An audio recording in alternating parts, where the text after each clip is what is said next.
Most people think food shortages start when crops fail, but sometimes they start with political crisis on the other side of the world. Right now, tensions involving Iran are pushing fertilizer prices higher, and analysts say that could shift more than 1 million acres of corn in the United States this spring, which raises a bigger question for folks like us. How secure is our food system if global politics can change what farmers plant? This story comes from AgWeb, reported by Tyne Morgan, and it highlights something most people outside agriculture rarely think about. Events halfway across the planet can start affecting farm economics almost immediately. The developing situation involving Iran pushed fertilizer prices higher this week and raised concerns about possible shortages. At first glance, that may not seem connected to planting decisions here in the Midwest, but modern agriculture is tied directly to global energy markets and international supply chains. Fertilizer production relies heavily on natural gas and global shipping. So when geopolitical tensions start affecting oil markets or trade routes, fertilizer prices can move quickly. And farmers are already seeing those higher costs as they prepare for spring planting. Now, here's where it gets interesting. Corn is one of the most fertilizer-intensive crops that farmers grow. Producing high corn yields require lots of nitrogen fertilizer. Soybeans require much less. So when fertilizer prices rise, farmers start doing the math.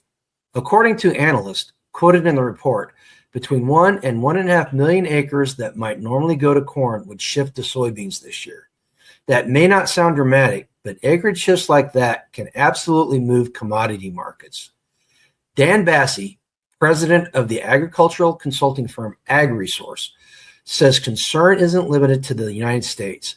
He recently returned from Brazil and says farmers are already worried about fertilizer availability for their next planting season. Brazil depends heavily on imported fertilizer, which makes them especially vulnerable to global supply disruptions. Now, here's the part most people miss. This story isn't really about Iran. It's about how fragile the global food system can be once pressure starts moving through it. Let me explain. Most people think food security simply means having enough farmland, but real food production depends on a much larger system. Farmers need fertilizer. Fertilizer production depends on natural gas. Fuel runs tractors and harvest equipment. Transportation moves crops to processors and grocery stores. When all those systems work smoothly, food appears on the store shelves like clockwork. But when pressure appears anywhere in that chain, the effect starts showing up in places people don't expect. Sometimes it shows up as higher prices. Sometimes it shows up as supply shortages. And sometimes it shows up in something as simple as what farmers decide to plant. Now, for folks watching this channel, especially those trying to build a little more independence into their lives, there's a practical lesson here. Food independence doesn't only happen at the national level. It happens at the household level too. You don't have to be a full-scale farmer, but small things can make a real difference. Keeping a deeper pantry, learning how to store food properly, supporting local farmers, or growing even a portion of your own food. Because the truth is modern food systems work extremely well until pressure enters the system. And when that happens, the people with the most options are usually the ones who planned ahead. Before we wrap up, there's one more thing worth mentioning. A lot of people think fertilizer prices only affects farmers, but fertilizer costs actually influence 3 things that affect everyone: food prices, livestock prices, and ethanol production. So when fertilizer prices spike, the ripple effects move through the entire food system, which is another reason stories like this are worth paying attention to. I'd be curious to hear what you think. For those of you who farm or even garden, are fertilizer prices already influencing your planting decisions this year?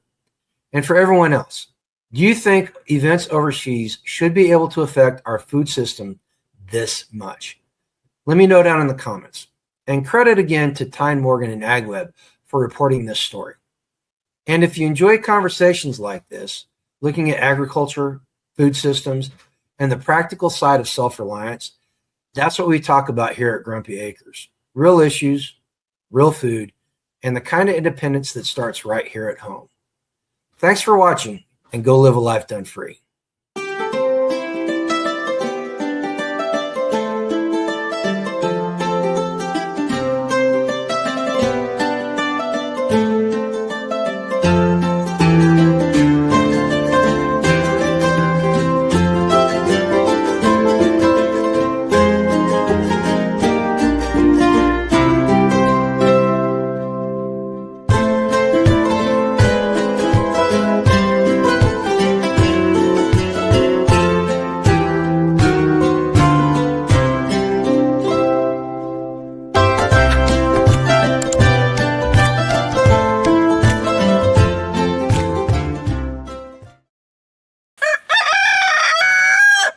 Thanks, Milo.